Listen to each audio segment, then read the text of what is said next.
দেশ জুড়ে চলছে শিক্ষার্থীদের কোটার জন্য আন্দোলন, আর এই সময় বাবুর বাবাকে অভিনন্দন জানিয়ে পোস্ট করে সমালোচনার সম্মুখীন হয়েছেন চিত্রনায়িকা অপু বিশ্বাস। চারদিকে যখন আন্দোলন, সহিংসতা, ঠিক সেই সময় নিজের প্রাক্তন স্বামীকে বাবুর বাবা বলে সম্বোধন করে বাবুর বাবাকে অভিনন্দন জানান এই অভিনেত্রী। সাথে সাথে কমেন্ট বক্সে সমালোচনার ঝড় বইতে থাকে। বেশিরভাগ কমেন্টে দেখা যায় অপু বিশ্বাসকে এক হাতে নিতে।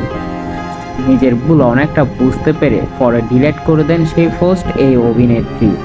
পরে দায়সারা এক পোস্ট দিয়ে নিজেকে গুটিয়ে নেন এই অভিনেত্রী।